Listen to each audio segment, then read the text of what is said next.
Hermes' knowledge is undeniably impressive. Given that there are none among the 14 who specialize in the Celestial, he would be a welcome addition.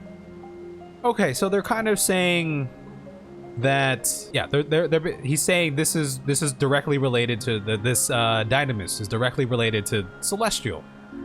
And then we have the whole Celestial leyline problem. So maybe the exploration into trying to use Dynamis or explore Dynamis and is what caused the final days. This is what caused those Celestial lines to erode, so to speak. Please, Emmett Silk Senpai. No, no, no. You are not foisting this nonsense on me. Oh, you know you want to help. You're a good guy. I'm given to understand you have the power to help the Charybdis, and should be quite willing to do so. Okay, it's called a Charybdis, by the way. You all have been pronouncing it wrong this whole time. It's called a Charybdis. And so I appeal to your better nature, most benevolent Emmett Silk. Please teach it to fly. Most benevolent Emmett Silk. Or else Hermes will transform. Right now.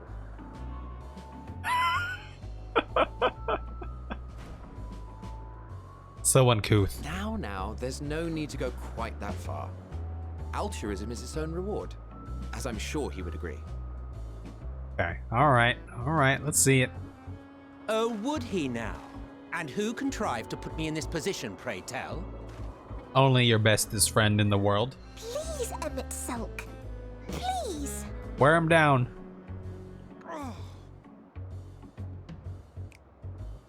I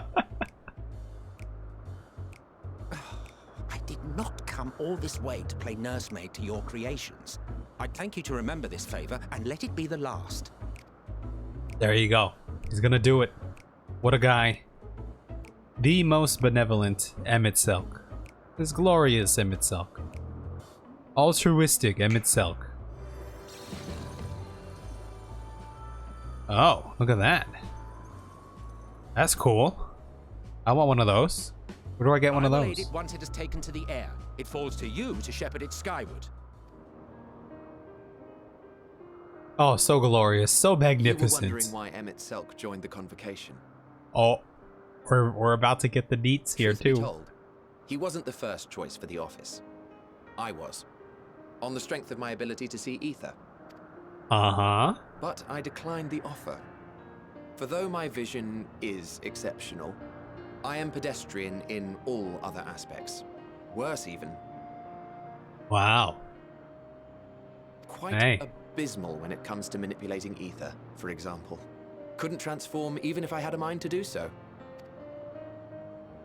What good is the ability to perceive a problem if one cannot act to address it?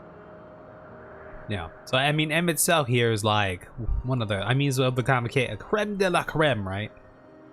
Part of the 14. Emmett Silk has no such shortcomings.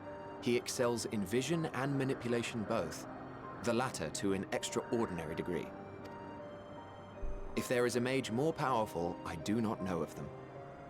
Interesting that they're using the mage term here. Countless others vouched for his skill and character.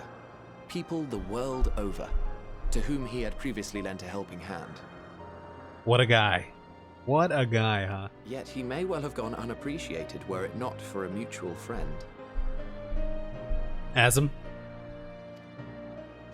A singular soul who can't help but involve himself in the business of others. Where he walks, excitement is certain to follow. It would be very interesting to see the avatar here. The avatar of Asm. His antics irritate Emmett Silk to no end. But much of his grumbling stems from genuine concern. Yeah. I mean, like they mentioned, also, you know, another friend of Emmett Silk here, right? So when our friend calls, he never fails to answer and lend his talents. damn.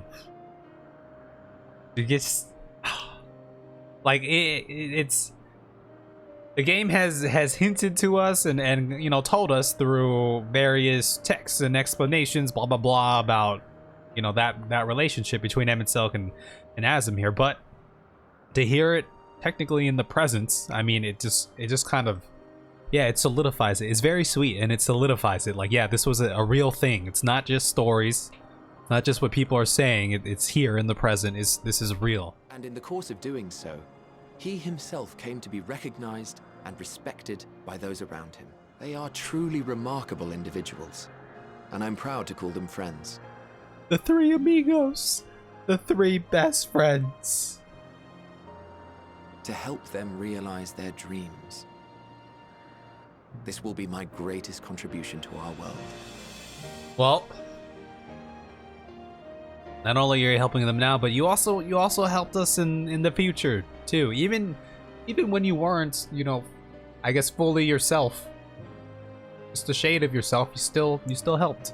And when they have fulfilled their respective purposes, so too shall I have fulfilled mine. And together we may return to the star. Oh, is this the hint? Well, okay. Well, there's a 6.1 happening, right?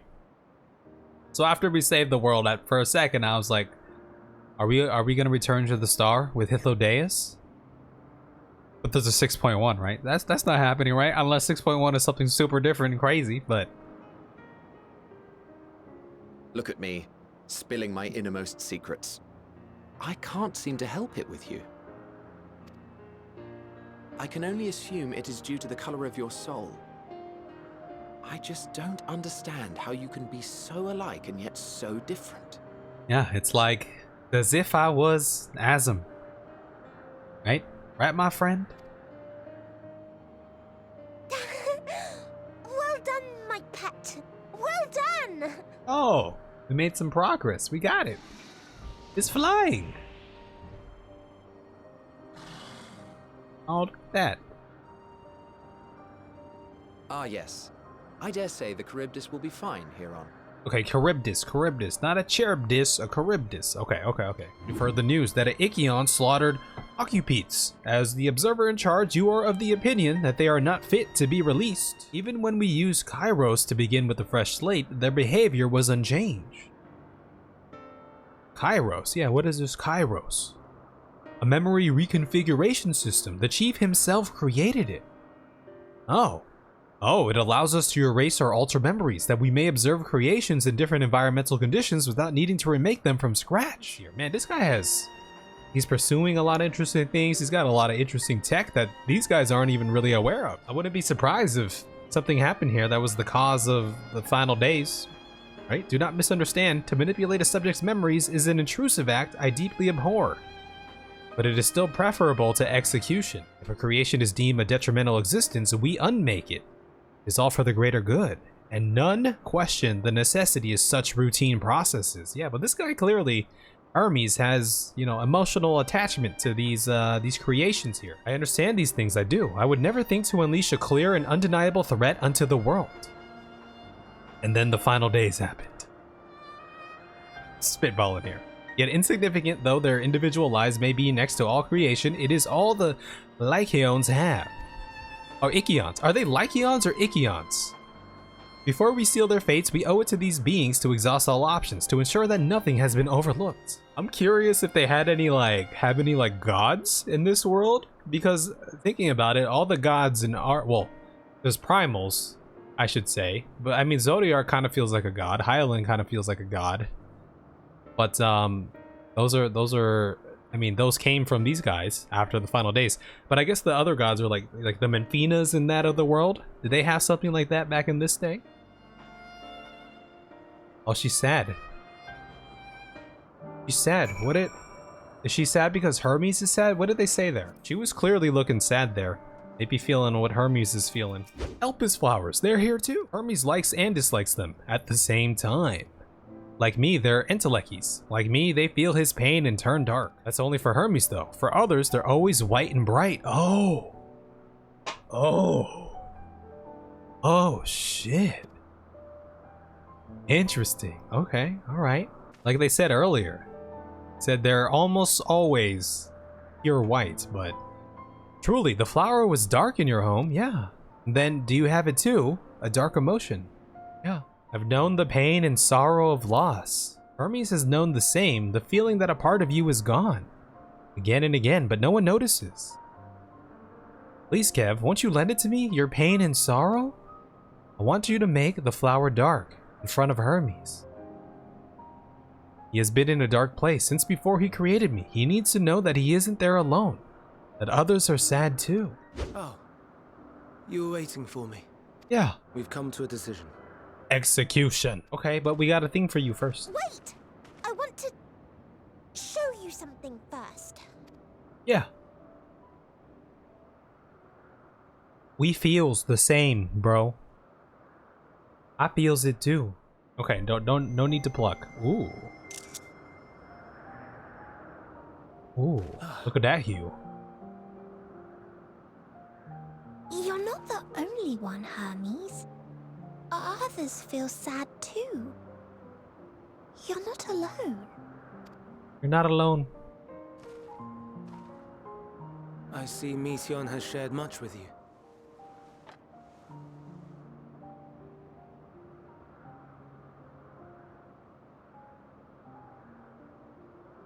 May we talk a moment? Yeah, am I supposed to recognize the color of these eyes or something? This happens all the time.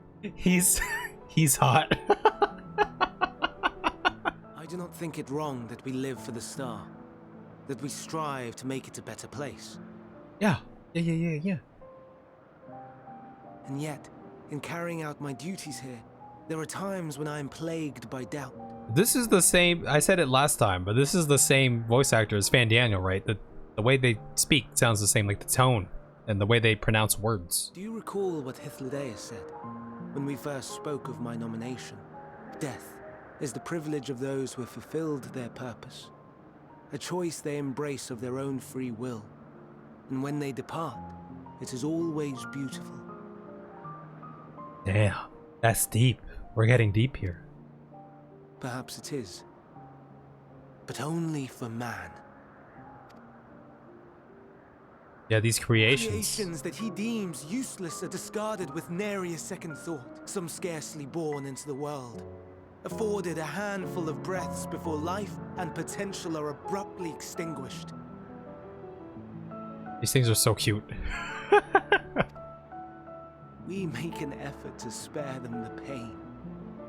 They sense what awaits. Rage and anguish and cower and fear. And it is not beautiful. Yeah, I mean, he's the one who has to do it, right? Him and his team. So he sees it. That's why he's attached, or that's why he doesn't like to do it. Yet no one cares. No one. So fixated are we upon the duty that we do not pause to question the method. Pain and suffering, confusion and despair, writ plain in the eyes of those poor creatures. Yet no one sees. We turn a blind eye and carry on in blissful ignorance. Nor to miss. And always, always the blossoms shine pure and white. He's one of the onlys, at least as far as we know, the only one to make the blossoms turn a different color, a darker color. A contradiction so blatant I could scream, want to scream. How can you all accept this aberration? Then I wonder, am I the aberration for thinking thus? And I am filled with dread. Damn. Hermes, man. What a guy. But now I know I'm not alone. Not the only one for whom the flowers weep. I like the flowers in this color more than just the pure white. They look super cool like this. Owen asked what you thought as he kneeled beside the Alpes. Or if he only did it at Meteon's insistence. Nevertheless, I thank you. Yeah. Yeah, man. To know that you too have experienced suffering is a comfort. Oh, man. Well, your time will come. Right? Your time will come. I mean, it already came, but like true, like really big suffering is about to occur at some point in the near future-ish. The stars in the heavens. Know you what they are? I mean, the ethereal sea? Though it is too far to tell, each glittering light could be a world not unlike Aether's. A world filled with life. Yeah. It's a beautiful sight right So there. many stars, so many lives.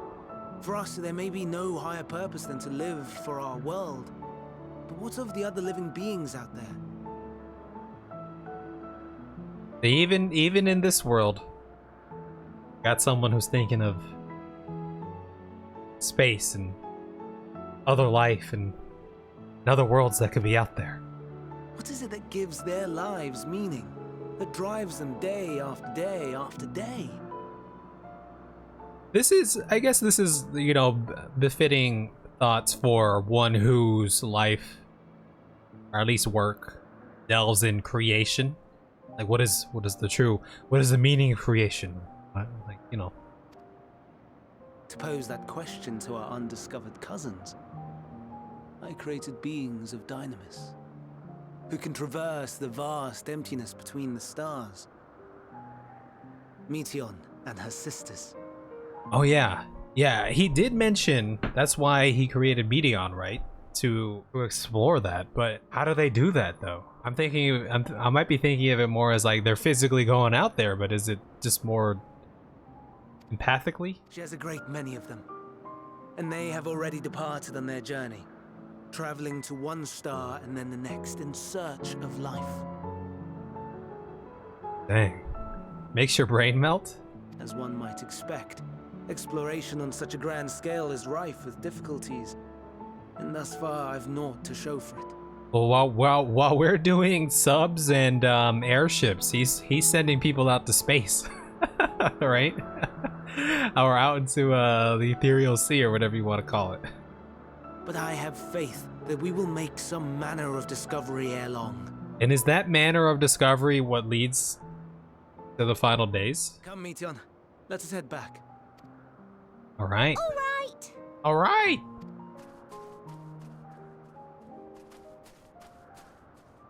Oh. What does she sense? What does she see?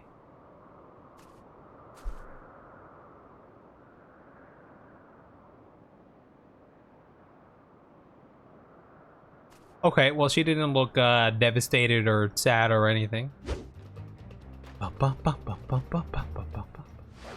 Oh, look at that. That's a cool little staff. Not as sparkly as mine, though.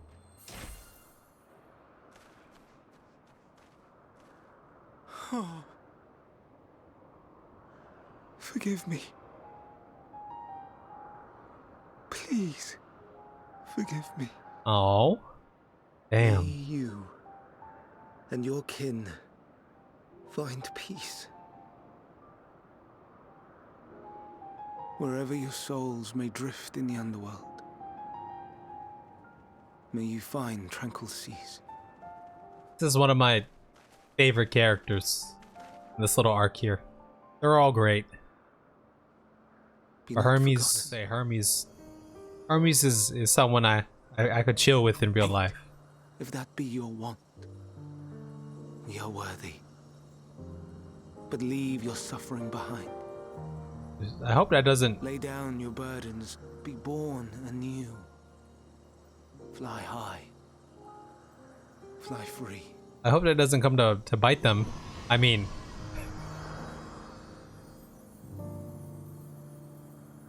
when he says, "Come back, hate us if you want," with hate, the things he was saying. Join the convocation, Hermes. Oh, I guess he did like that. You do not belong here. Leave to replace another. To be replaced. It changes nothing. Tell me, do you think it right that we sacrifice all these lives for the sake of the star? And when the star has reached perfection, what then? If all who are satisfied choose to die, shall we all die in satisfaction? Damn.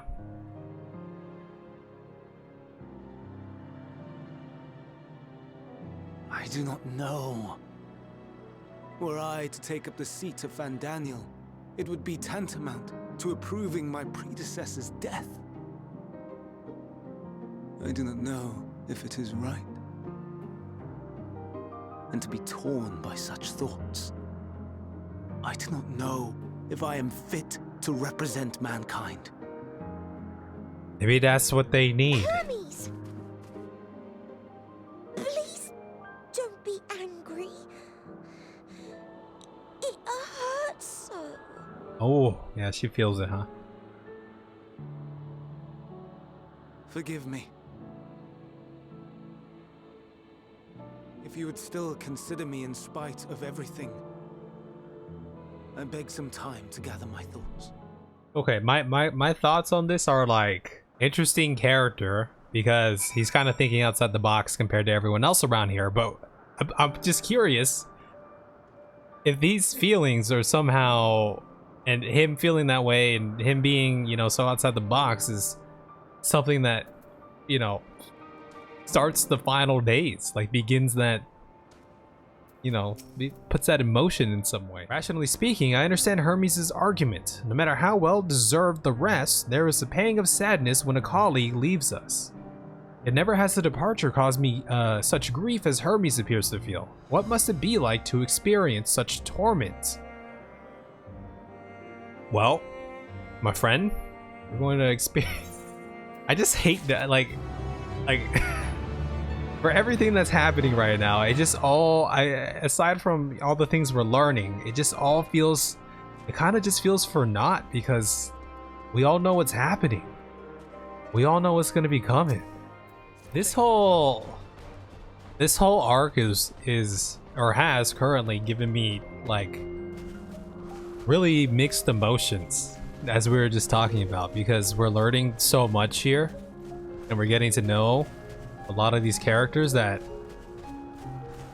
we knew a little bit about M itself, but to see it in action, and then Hythlodaeus and Hermes, you know, another side of, and just life here, you know, what life was like, really is mixed emotions, yeah. But then knowing like this is all gonna come to an end, like their ideals and everything, and this pure perfect world and everything for the star, like it's all about to come to an end. Yeah, it teaches you about their culture. Yeah, I'm just curious if we're gonna, you know, get an inkling into the cause of the final days, the cause of those ley lines becoming defunct, you know. Just my current theory is something to do with Hermes here, and either his explorations combined with, you know, his feelings as a motivator, searching the stars and everything.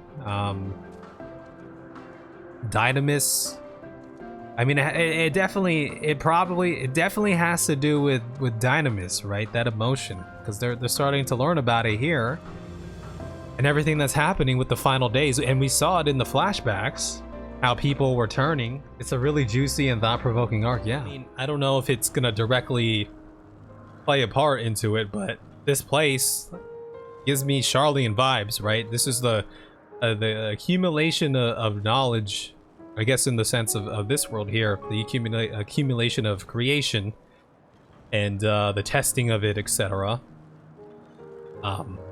But I'm drawing a parallel between here and then that little bubble that they had in Charlene, which I mentioned before. But